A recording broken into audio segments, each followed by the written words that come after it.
Depuis le 19e siècle, le port autonome de La Rochelle est devenu un acteur essentiel du commerce maritime hexagonal. Presque 8 millions de tonnes de marchandises transitent ici chaque année. On y expédie notamment des céréales françaises, on y reçoit des bois exotiques.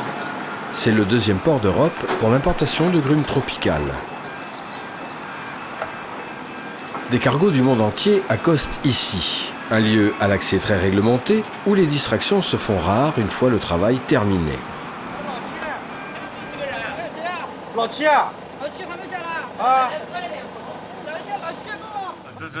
Pourtant, non loin de là, les équipages ont un point de chute, Marinescal, un espace convivial pour s'offrir quelques heures de détente.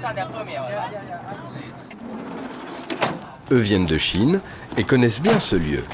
Après 3 mois de navigation, ils posent enfin leurs sacs et leurs soucis.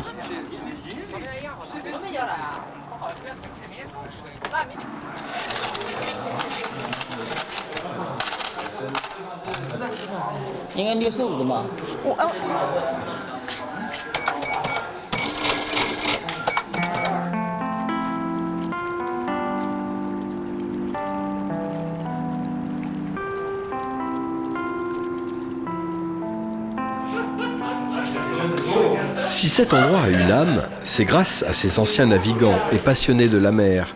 C'est ici que Pierrette, Francis, Jacques et Jean, bénévoles de la première heure, partagent leur temps libre avec les marins en transit. La concrétisation de la mise en place de ce foyer est née par rapport à un vieux petit caboteur abandonné avec des marins abandonnés. Donc ce petit cargo est resté là à peu près 1 an. Et d'où on s'est aperçu à ce moment-là qu'en fin de compte, il n'y avait aucune structure sur le port de la Palisse pour prendre en charge ces marins qui étaient abandonnés. Tout le monde en a pris bien conscience, qu'il arrivait des bateaux et que les marins étaient complètement, pas dépravés, mais ils ne savaient pas où se diriger, quoi. Passé 6 heures, tout est fermé dans le coin. Donc les marins ne pouvaient pas téléphoner à leur famille. Même des choses les plus essentielles, de l'eau de toilette, il n'y avait rien.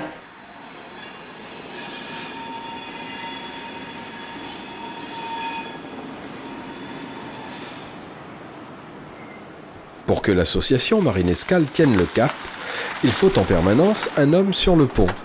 C'est Guillaume. Sa mission consiste à régler les problèmes des marins en escale. C'est aussi leur guide et confident. Chaque début d'après-midi, il rejoint cet ancien embarcadère de l'île de Ré pour faire le point sur l'accostage des cargos. Bon, c'est bien, il y a eu une quinzaine de Philippins. Michel, un des bénévoles, est déjà au travail. Nous avons 4 navires qui viennent d'arriver là. Il faudra certainement pas tarder pour aller leur porter des cartes téléphoniques. Nous avons certainement des Africains, des Philippins, et peut-être sur l'Aro, là, nous aurons très certainement des Indiens. Début décembre, où j'ai commencé dans l'association, il y avait un navire qui venait de Singapour et qui retournait sur Singapour, dans environ 30 jours de mer. Et ils avaient décidé de fêter Noël durant l'escale.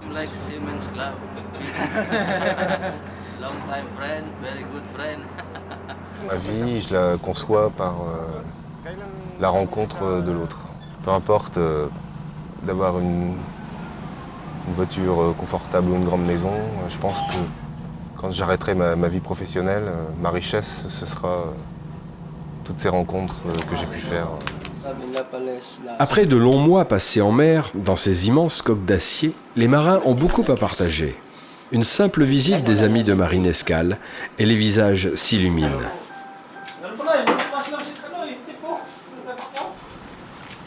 Je dois avoir rencontré environ 60 000 personnes du monde entier. Je voyage sans bouger de la palisse.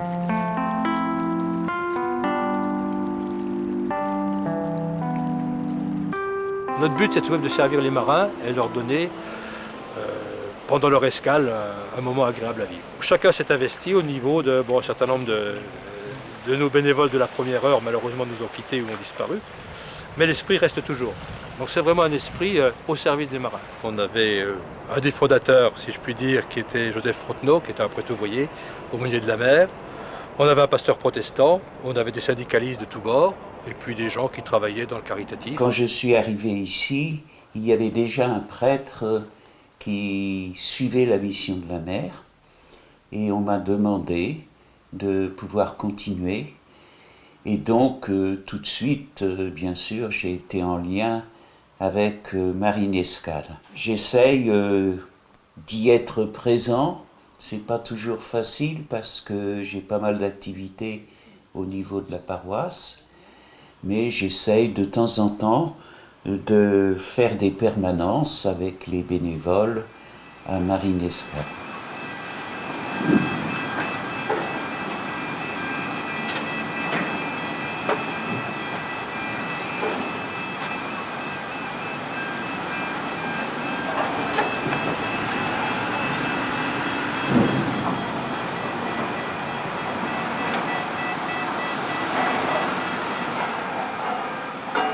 Ils viennent chercher auprès de nous, évidemment, ce qu'ils ont besoin, éventuellement pour pouvoir téléphoner, des cartes téléphoniques, des choses comme ça.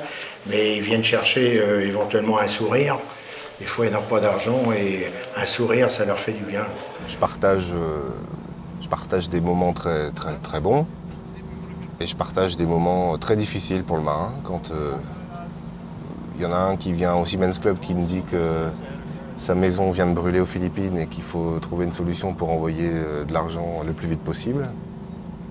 Bon, ben, je suis un opérateur privilégié. Ils viennent ici, naturellement, ils ont des besoins, mais ils ont surtout besoin de décompresser. Ils viennent à vous après. Mais d'abord, il faut les laisser. Je me souviens d'un monsieur, il m'expliquait qu'il venait de perdre son enfant, un enfant, je crois, qui devait avoir 1 an, et il n'avait pas pu aller à l'enterrement. Pour la bonne raison, c'est qu'il débarquait, et si on rembarquait un autre marin à sa place, il était obligé de payer le voyage. On sert un peu d'interface lorsque sur les navires il y a des problèmes. On intervient aussi lorsqu'il y a des accidents à bord, etc. Enfin, on a différentes péripéties. Mais c'est le côté convivial qu'il faut souligner. Moi, je trouve que cette mixité sociale, et j'allais dire ethnique, je n'aime pas trop le terme, mais enfin, est tout de même quelque chose de très enrichissant. Lors du naufrage du Roca Delmas, on a reçu les marins naufragés. Ils sont sortis du bateau en pantalon. Il n'y avait pas de chaussettes, ils avaient à peine un t-shirt, pas de sous-vêtements pour certains qui sont habillés. Bon, bah, on a organisé une distribution de vêtements. J'ai pris les coordonnées d'un marin pour lui. Il m'a dit j'ai besoin de savoir le bateau, le déroulement des opérations.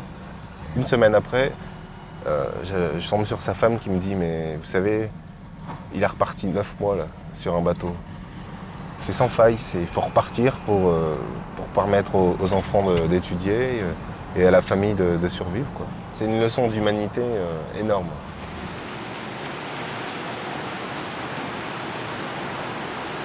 Chaque jour, de nombreux cargos, caboteurs et remorqueurs se croisent dans les eaux profondes du port de La Rochelle. Assurer la sécurité de cet imposant balai exige beaucoup d'attention et de grandes responsabilités pour les équipages. À terre, ce sont les bénévoles qui s'organisent pour soigner l'accueil des professionnels de la mer. En termes de bénévoles, on a un noyau, je dirais, dur, pour une expression, d'une douzaine de personnes. Les convictions que l'on peut avoir, religieuses, politiques, syndicales ou autres, restent à la porte quand on rentre dans ces... Et là, même mes prédécesseurs, nous sommes toujours battus pour garder notre indépendance à ce niveau-là. Véritablement, les bénévoles, l'engagement qu'ils ont, c'est celui-là. Hein.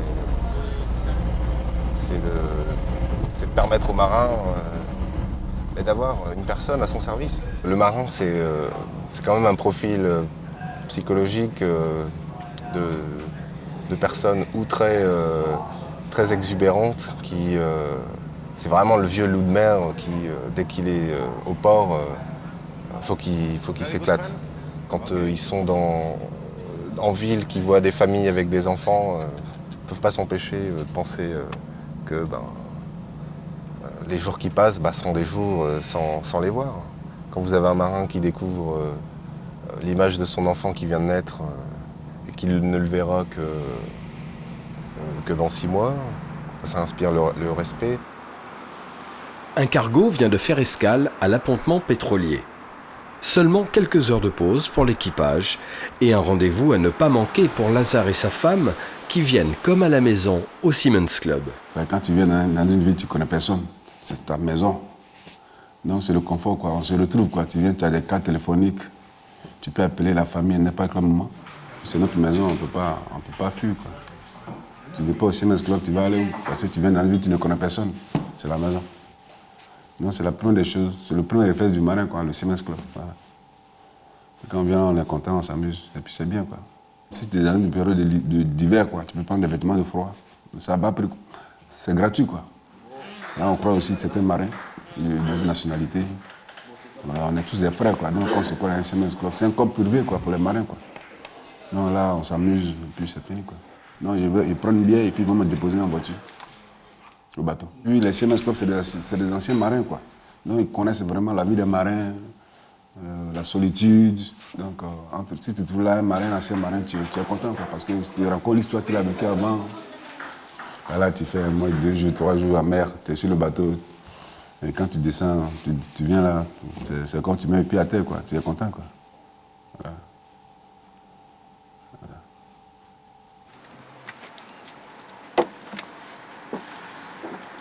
Après cette courte halte, notre couple rejoint le môle d'escale. C'est Michel qui les reconduit à quai.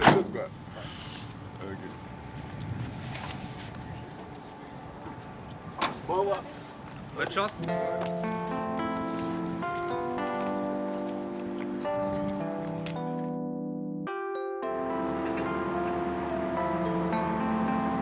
Bientôt 2 jours que ce bateau irlandais est à quai pour décharger une lourde cargaison de sable. Pressé, son capitaine pense déjà à repartir. Pour sa compagnie, le prix payé pour l'appontement est onéreux. Et comme le week-end approche, la facture risque de grimper si le travail n'est pas terminé avant vendredi soir.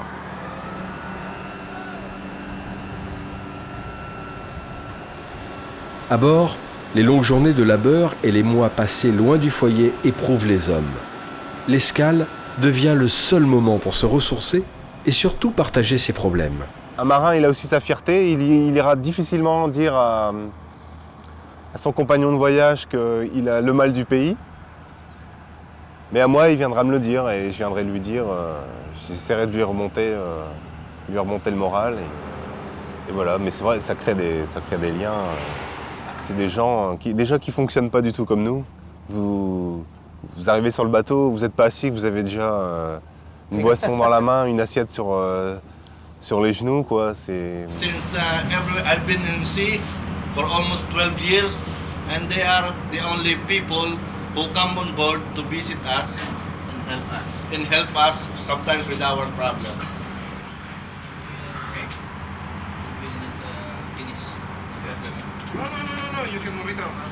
Un matin, j'ouvre et j'ai un marin qui vient et il dit je vais téléphoner chez moi. Et puis il s'est mis à téléphoner et à pleurer, mais à hurler. Vraiment, on aurait dit un loup. Quand il a eu fini sa carte, je lui ai dit mais t'as un décès, c'était un Philippin, t'as un décès aux Philippines. Et il m'a dit non, personne n'est mort, c'est juste ma femme et mes enfants qui me manquent. Je les ai entendus, ça a été trop dur. Quand vous avez rencontré un marin il y a 3 ans, où vous lui avez donné 5 minutes ou 10 minutes d'attention et il se souvient de votre prénom, il se souvient de la manière dont vous l'avez aidé, il me le rend, quoi, je dirais. Ce qu'on peut tirer de cette action-là, c'est une grande modestie par rapport à la condition humaine. Moi, j'en suis fortement convaincu. Si on leur donne, nous on reçoit. Et on reçoit grandement. Je vais vous le dire.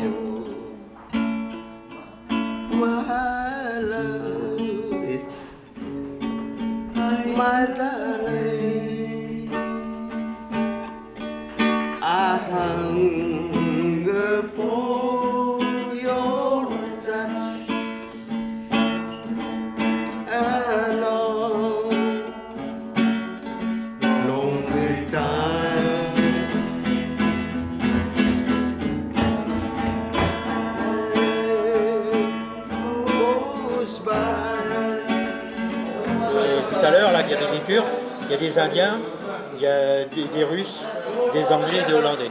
Les marins, comme les Philippins, ils ont tous affaire à des marchands d'hommes. Et ces marchands d'hommes, eh bien, le marin, avant de travailler, il faut qu'il paye. Il paye son entrée au travail. Il y en a beaucoup qui voudraient avoir une place comme marin sur un bateau.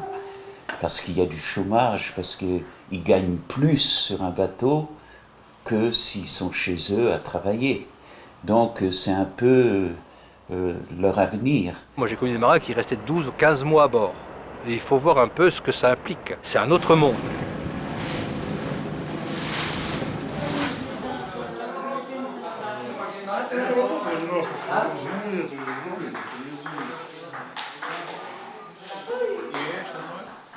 Si on prend la moyenne de la semaine, c'est à peu près 25 marins par jour à peu près. Pour l'année 2006, 101 nationalités de marins pour une population d'un peu plus de 5000 marins.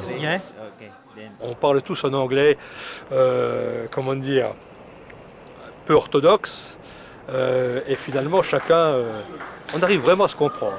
Avec les gestes aussi, avec les mains, bon, mais c'est parfois la tour de Babel. À la descente de cette passerelle, les hommes d'équipage, accompagnés de Francis, rejoignent Guillaume à bord du minibus. Loin du cliché du marin accoudé au comptoir, ici les hommes sont pressés de retrouver un peu de chaleur et d'écoute, histoire d'oublier un quotidien souvent impitoyable. Un nouveau bateau au port, un nouvel équipage à terre, de nouveaux compagnons pour Marine Escale. Dans la démarche de l'association, il n'y a que de l'humanité. À chaque fois qu'un bateau arrive, c'est une histoire qui commence.